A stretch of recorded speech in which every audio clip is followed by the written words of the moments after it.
Hello, self-publishers. If you really want to make some money from your book, then you should set up a separate publishing company. It's very easy. I'm going to show you in 4 steps.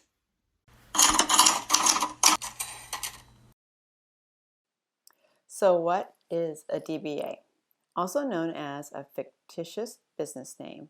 A DBA is an official and public way to register a business name with your state or county. It's not a limited liability company or corporation, but the name could be used later to form either one of those. Your publishing company will be officially separate from you, the author, but you will still pay taxes under your personal Social Security number. Your liabilities as an author are not protected, as with an LLC or a corporation. So why obtain a DBA? First of all, for credibility.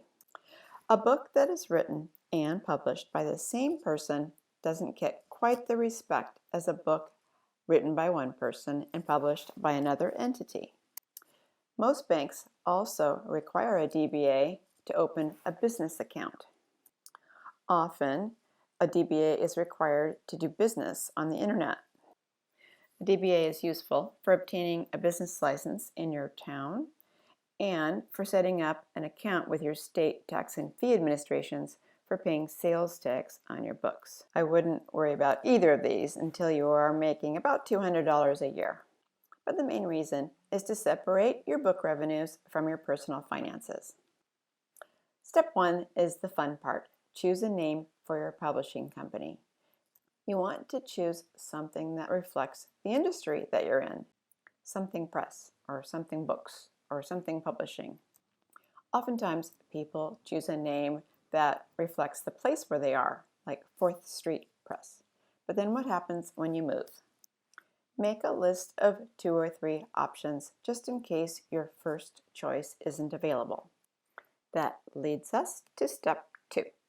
Check the name's availability. First, you want to check on the internet. Will you be able to obtain a website under your publishing name if you decide to do that later? Simply go to your browser and type in the name that you're thinking of using. Let's try Oak Tree Press.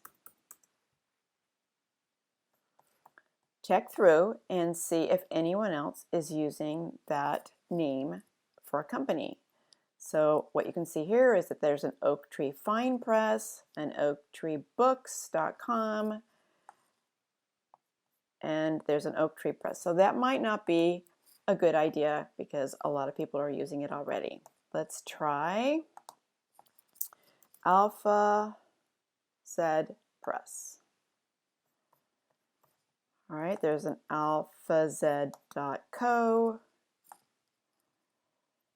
It's a little less common, so that might be a possibility. And the last one I'm going to try is Wandering Publisher.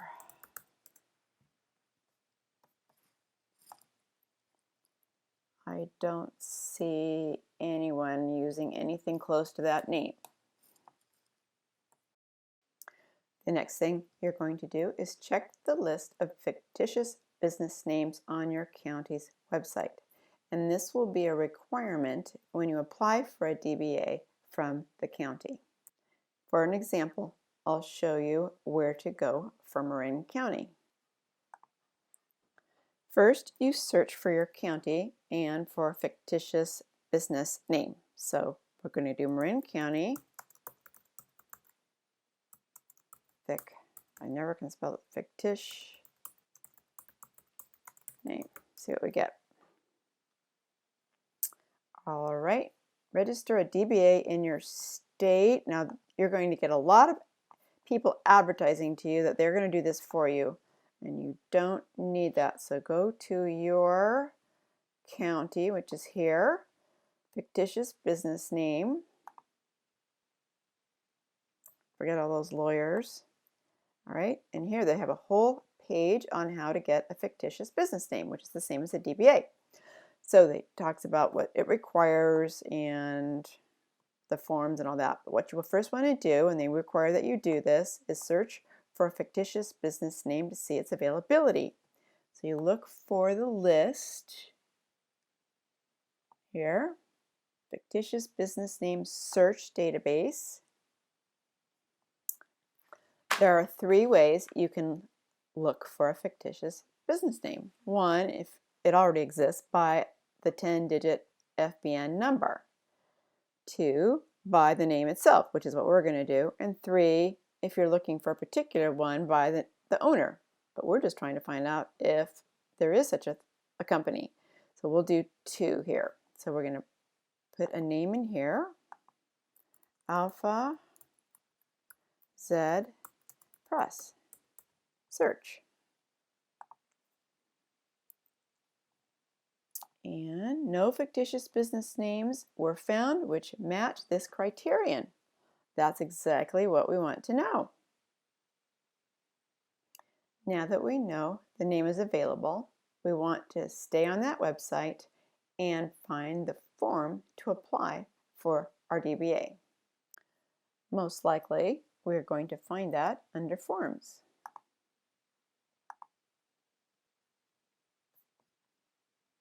Here we are, fictitious business name. Oh, we're back to that website again. Okay, so see where the form is. Applying, blah, blah, blah, blah, blah. New request, online, fill out this application. So you get to this page. You have to fill out all this information and send in the application. As you can see here, in Marin, which unfortunately is the 7th most expensive county in the nation, the fee is $42 for filing a fictitious business name statement for one owner. If you have more than one owner, it's $7 more for each additional owner or name. Then there's one more thing. This isn't difficult. It's just one more thing. You need to publish your fictitious business name. So you go to your local newspaper, and in this case, they've given you the approved publications, and you submit an ad. So here's the list. What you're going to do is find out which one is the cheapest, because it just doesn't matter which one you choose. So do a little research, find out which is the cheapest, ask them how to go about taking out an ad for a fictitious business name, and they will guide you through it. You did it! Now you are officially an author and a publisher. So check out the rest of my videos about preparing your files for Amazon's Kindle Direct Publishing and publish that book. If this was helpful, please click the thumbs up button. You can write questions and suggestions in the comments section below. Thanks for watching. Bye.